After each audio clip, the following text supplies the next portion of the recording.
Radio Sucesos 101.7 FM presenta su noticiero Sucesos con Milton Pérez y Verónica Larrea. Un periodismo libre para una democracia plena. Los hechos y las opiniones de los sucesos que marcan nuestro tiempo.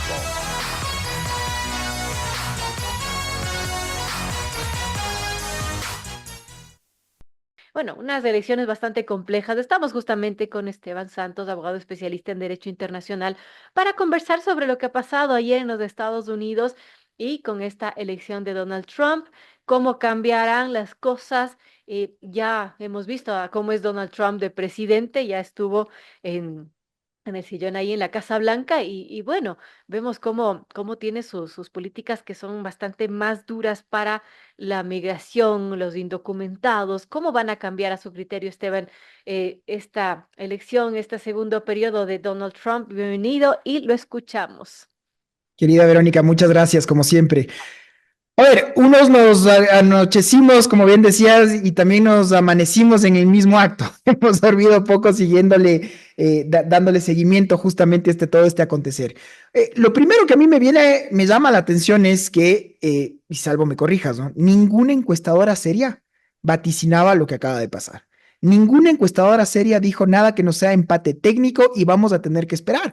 Y yo les decía, incluso antes de acordar esta entrevista, bueno, conversemos hoy, pero yo creo que el día clave va a ser jueves o viernes porque hay estados claves que están tan reñidos y vamos a ver las impugnaciones y demás, y nada de eso pasó.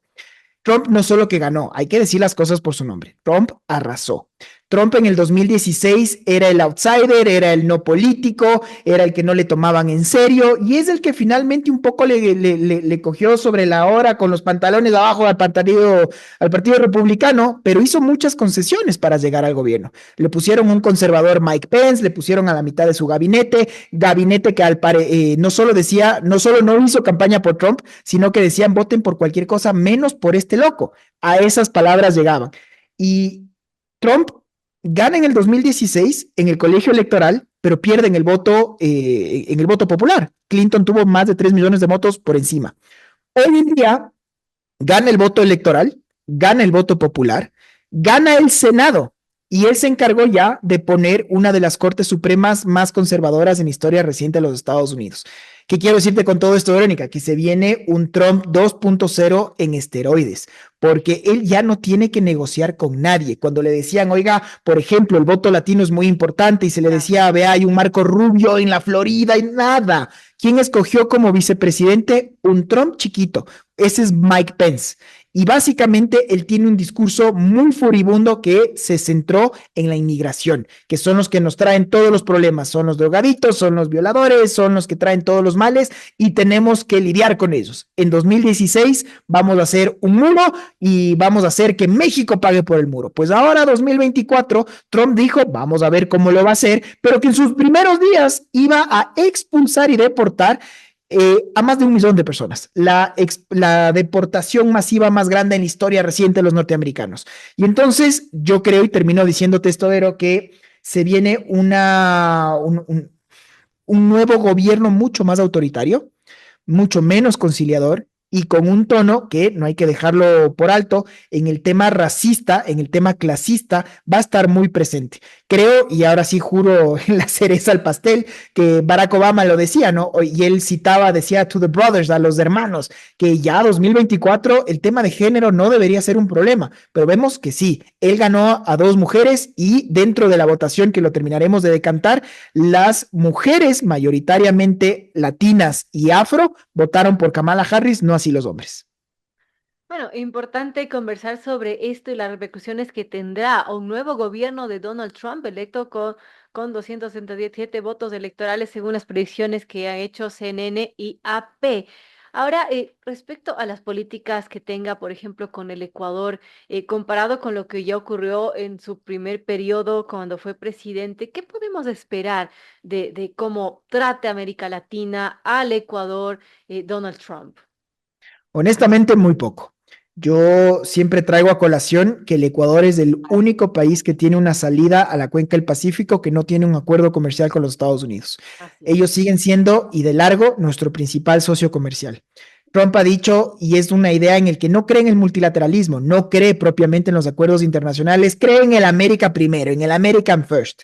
Y entonces usted, China, me está jugando mucho el capitalismo en el sentido de que me estás vendiendo los carros eléctricos mucho más baratos que para mí, entonces te pongo y te subo los aranceles al 200%. Y ustedes, europeos, verán cómo lo hacen en el tema comercial o en el tema de la OTAN. Y si no suben su gasto militar, yo no tengo por qué pagarles la cuenta y usted, Putin, verá lo que haga. México no me gusta como tú estás tratando a todo el tema de las exportaciones y entonces este acuerdo que teníamos de Teclán se acaba, el mismo acuerdo que él lo negoció, lo volvió a renegociar, ahora dice quiero otro más. Eso pasa con las grandes potencias. ¿Cómo creemos que puede ser el caso con países mucho más pequeños? Y aparte, hay otra cereza, Verónica, que en el Ecuador ya sabes que nuestra estabilidad política es medio una quimera y no sabemos qué pueda pasar de aquí a meses, porque una cosa será con un gobierno pro apertura comercial o pro acercamiento con los Estados Unidos y otro será, por ejemplo, lo que podría ser un regreso al socialismo del siglo XXI, cuando fíjate cómo le fue, cómo le va a ir a Lula, cómo le va a ir a Petro, pero sobre todo si gana, por ejemplo, por poner un nombre y apellido, doña Luisa, que ella dijo que su principal asesor sería Rafael Correa, quien acaba de ser declarado como no elegible para entrar a los Estados Unidos. Entonces, imagínate lo que sería una relación en esa medida cuando el Ecuador está pidiendo desesperadamente y creo que con justa causa, porque necesitamos ayuda, cooperación en seguridad literalmente económica y para todo lo que tiene que ver en acuerdos comerciales de salida al desarrollo. Eso es algo que yo le veo mucho más difícil porque lograr posesionarnos dentro de una agenda norteamericana estaremos en el punto Z, ¿no? Y ahora aún mucho más complejo con una administración que está regresando a ver a cualquier otro lado. Bueno, no quiero pensar todas esas aristas que las pone sobre la mesa Esteban Santos, abogado especialista en Derecho Internacional, pero sí, hay que pensarlas porque este cambio trae consecuencias. 9 de febrero, los ecuatorianos vamos a ir a las urnas y también va a haber cambios. No sé si un cambio de gobierno, si es que no se elige el actual presidente, si no se reelige, en todo caso, va a haber cambios y todo va a tener pues sus respectivas consecuencias. Ahora, respecto al tema de los migrantes, Donald Trump siempre estuvo durante su campaña con una retórica anti-inmigrante, ¿no? Y de hecho, a lo largo de su campaña, hasta incluso Trump llegó a difundir noticias fake, noticias falsas sobre los migrantes. De hecho, en un debate repitió esta mentira de que los migrantes haitianos en Springfield, Ohio, se comían a los perros y los gatos, algo que fue ampliamente desmentido por autoridades locales y estatales, pero que bueno, él dijo después, solo estaba repitiendo lo que se informó cuando hizo las afirmaciones falsas. Ese tipo de cosas sí preocupan, Esteban, y bueno, ¿qué podríamos pensar también de esa política que tiene antimigrante, de los actuales migrantes que están allí en los Estados Unidos, los ecuatorianos migrantes que son muchísimos y se cuentan por centenas y cada día pues van llegando? Lamentablemente, ¿qué se puede esperar con esas políticas que va a tener Donald Trump? Porque, Verónica, mientras, y te escucho, me convenzo más, ¿no? A un Trump no le importa mucho decir la verdad, lo que le importa es que le escuchen, hablen bien o hablen mal, pero no dejen de hablar de mí. Él viene del show business, él es un showman y lo supo manejar muy Tenía bien. programa de televisión, así que sabe muy bien cómo es el show. Claro, del Apprentice y del You're Fired y de todas estas cuestiones que lo maneja y lo maneja, repito, muy bien. Entonces sí, es una noticia muy falsa que se están comiendo a los perros, pero fue una tendencia mundial. Y estábamos hablando de eso en vez de hablar del primer presidente en la historia que va a jurar este 20 de enero, el primer presidente en la historia que asume un cargo una vez que ya ha sido declarado culpable por 34 cargos, porque ya ha sido culpable y si él perdía la elección, él se iba preso. Y él, ya nadie habla del escándalo sexual cuando pagó a la actriz porno y de todos los problemas que tuvo en el estado de Nueva York con sus impuestos y demás. Pues no, hablemos de los perros que supuestamente se estaban comiendo, quienes evidentemente a estos, y ellos los llaman así, aliens, illegal aliens, y que son los nuevos malos. Y si tú te fijas, Verónica, él tenía dos temas. La economía, conmigo estábamos mejor, la economía que han acabado con el país y dos, el tema de la migración. Yo veía ayer en una cadena internacional, pues Andrés Oppenheimer lo decía con asombro y yo comparto este asombro. Tal vez llegó tarde, tal vez no fue presentado o cómo se lo logró socializar, porque es el sentimiento que yo tengo más de un amigo que yo... un poco me llamaba la atención cuando me decían, sí, los latinos, que votaron por Trump, porque estábamos mejor con él. Y entonces Estos datos que da el Banco Mundial, los multilaterales, demuestran que los Estados Unidos están en su tasa de desempleo más baja en los tiempos recientes. Su tasa de inflación se redujo dramáticamente y su crecimiento ha sido constante. O sea, siguen siendo la envidia de crecimiento de cualquier país del primer mundo. Y sin embargo, logró posesionar Trump el discurso pesimista. Y logró, y al final ya no hablaba de la economía, solo hablaba de los problemas de hoy en 2016, como te decía, yo voy a hacer un muro y voy a hacer que México pague por el muro. Ahora yo les voy a expulsar a todos. Oiga, pero estas son las personas que toman los trabajos peor remunerados y son los agrícolas y son los que los norteamericanos no los quieren hacer. Esto va a tener un impacto directo en la economía, sí, pero en el discurso ganó y ganó largo, sobre todo en esta América reminiscente blanca de los estados centrales con esta idea de volver a lo que fue. Sí, una América blanca, pero una América en donde se producían ahí las maquilas y donde básicamente la política exterior la dictan ellos y no ningún organismo internacional. Bueno, es bastante complejo pensar lo que puede ser el nuevo periodo de Donald Trump. Ahora, hablando de lo que usted traía a la colación, Esteban, que Donald Trump enfrenta una situación inédita en la historia política de los Estados Unidos, y es que el ahora electo nuevamente presidente lleva sobre sus hombros una serie de condenas judiciales graves que lo señalan por delitos que van desde falsificación de registros empresariales hasta interferencia electoral. Y la pregunta es, ¿cómo puede ser presidente alguien que está con esto sobre sus hombros? ¿Qué pasa si es que ya se da una condena en firme y él está de presidente? ¿Qué consecuencias podría también tener esto? Y esto me resuena mucho a lo que ha pasado aquí en el Ecuador, ¿no? Que muchos con algunos procesos cuestionados también son candidatos. Y ahora te doblo la apuesta, porque ¿qué hizo los Estados Unidos? ¿Cuál era su sistema?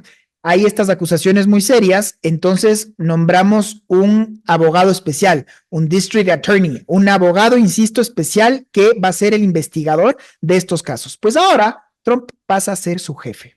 Y Trump ya anunció que le va a despedir. Y Trump anunció ya que a todas esas personas, más de 1,000 personas que están detenidas, arrestadas por el intento de insurrección de la toma del Capitolio, pues van a ser perdonadas.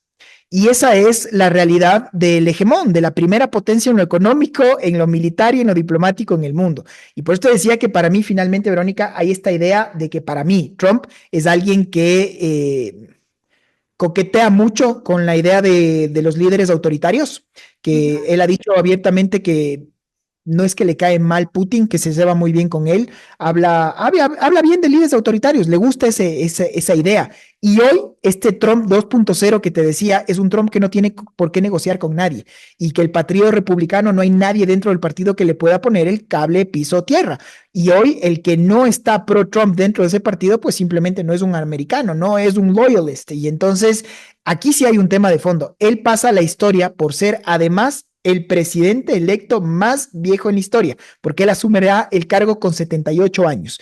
Y entonces se viene todo un nuevo capítulo en las relaciones internacionales, porque lo que pasa en los Estados Unidos tendrá un impacto directo en el mundo. Así es que Ucrania ahora se come las uñas, ya se dijo que se va a dejar de dar ayuda, Putin se frota las manos, yo me atrevo a decir que Taiwán se come las uñas también por el precedente y lo que puede hacer la China continental ahí, qué va a pasar con Israel. Y como ves, o sea, podemos hablar la mañana entera de cómo va y puede cambiar e influir directamente esto en el concierto internacional.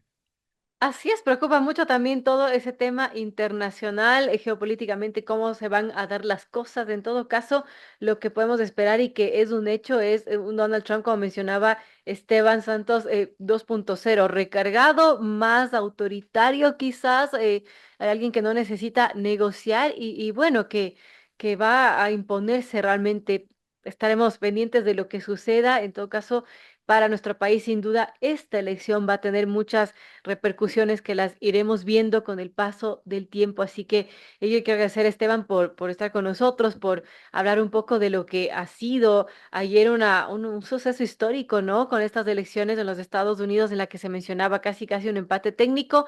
Después vimos que las cosas iban cambiando ya en la madrugada y Donald Trump iba arrasando realmente. Ahora, hablando de Kamala Harris, vimos que tuvo una buena participación, Esteban, por ejemplo, en el debate.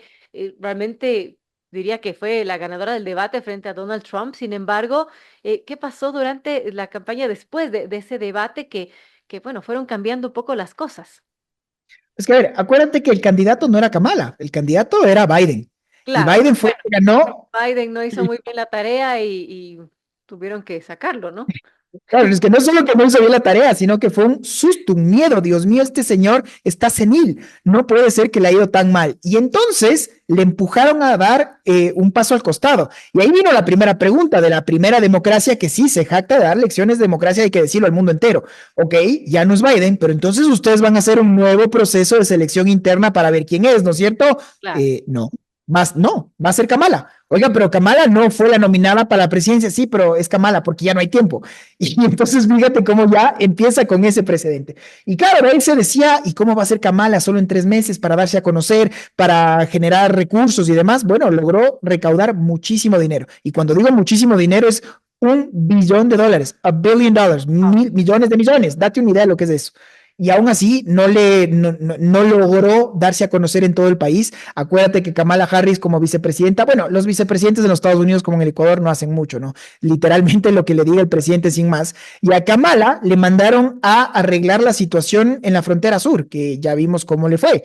Y ese era por donde atacó mucho Trump. Trump habló solo de dos, tres cosas y se enfocó en eso para no tener muchos flancos abiertos. Kamala intentó abarcar mucho más y creo que el tiempo también le jugó en contra. Creo que también hay que decirlo, porque ella iba a ser la primera mujer negra y la primera mujer negra con ascendencia india. Y Así. todo esto, pues, fíjate cómo a la hora de la votación también tuvo una implicancia, termina ganando el Grand Old White Man, o sea, otro hombre blanco multimillonario en este caso, que su palabra es la ley y que básicamente lo que él termine diciendo con esta idea autoritaria será lo que se posesione y eso es lo que el electorado norteamericano escogió como su guía de aquí a los próximos 4 años.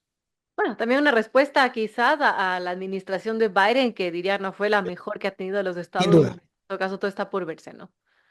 Sí, Biden es uno de los presidentes más impopulares, tiene una tasa de aprobación un poco inferior al 55% y eso es algo que evidentemente no le jugó a favor a Kamala. Y esta Kamala que tuvo que sobre la marcha tratar de unir, que lo logró para mí sí al Partido Demócrata, pero lejos estuvo de convencer a un electorado que parecía que estaba mucho más cerca, ¿no? Entonces sí hay un voto escondido.